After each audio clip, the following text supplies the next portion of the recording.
اور لاہور کے گرد و نواح میں ویسے تو 2-3 روز سے بارش ہو رہی ہے۔ اس سے پہلے حبس نے انتہا کی ہوئی تھی، اور حبس سے پہلے جس طرح سے لو چل رہی تھی، جس طرح سے سخت گرم ہوائیں چل رہی تھی، اس نے بھی لوگوں کا جینا دو بھر کر رکھا تھا۔ اس کے بعد اللہ اللہ کر کے مونسون کا آغاز ہوا۔ پنجاب کے علاوہ دیگر بھی پاکستان کے کئی شہروں میں بارش ہونے لگی۔ 2-3 روز سے لاہور میں بارش ہو رہی ہے۔ گرمی کا زور ٹوٹ چکا ہے، لیکن گزشتہ رات سے جس طرح سے بارش ہو رہی ہے، شدید بارش ہو رہی ہے، موسلا دھار بارش ہو رہی ہے، لگاتار بارش ہو رہی ہے۔ میں آپ کو ساتھ ساتھ اپنے آفس جاتے ہوئے دکھاتا بھی چلتا ہوں کہ کس طرح سے بارش ابھی بھی جاری ہے اور کس طرح سے لاہور کی ٹریفک رواں ہے۔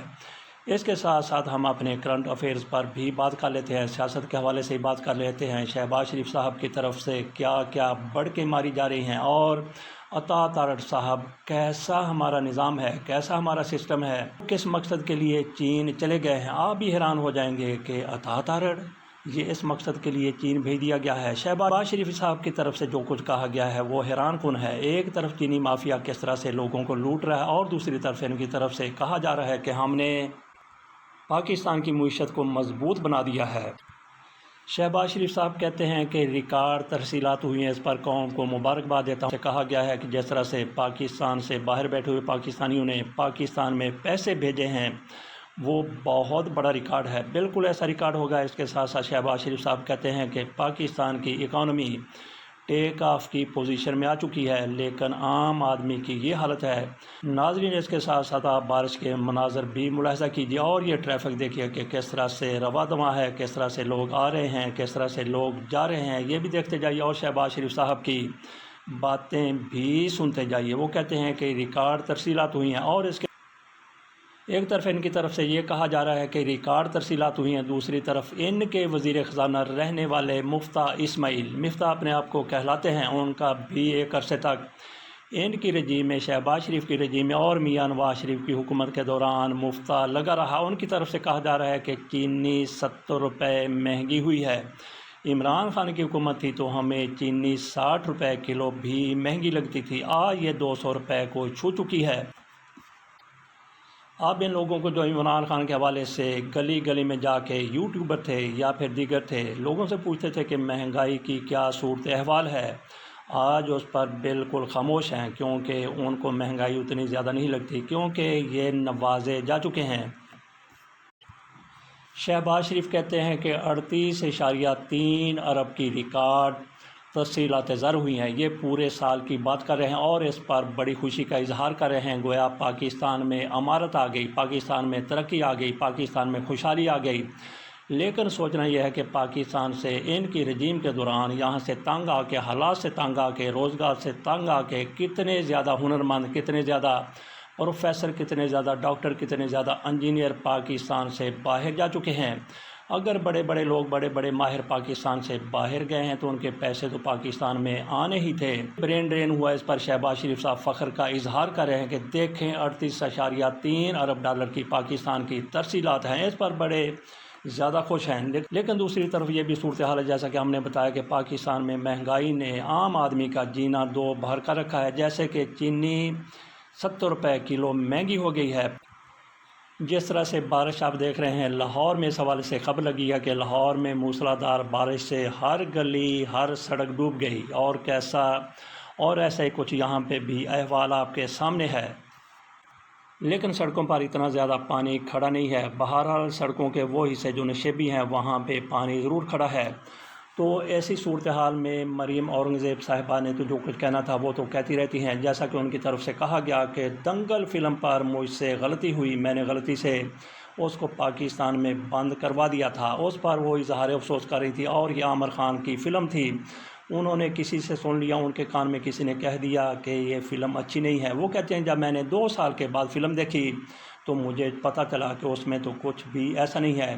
ادھر عظمیٰ بخاری صاحبہ کی بھی ذرا سن لیجیے، وہ کہتی ہیں کہ 4 سال پنجاب میں کرپشن رہی اور لوٹ مار بھی رہی۔ اس کے ساتھ ساتھ ان کی طرف سے کہا گیا 10 کھرب روپے کا جو کرپشن سکینڈل سامنے آیا تھا، انصار عباسی صاحب کی طرف سے وہ خبر لہرا لہرا کر پیش کی گئی تھی۔ وہ کہتی ہیں کہ یہ تو سارا کچھ پی ٹی آئی کے دور کا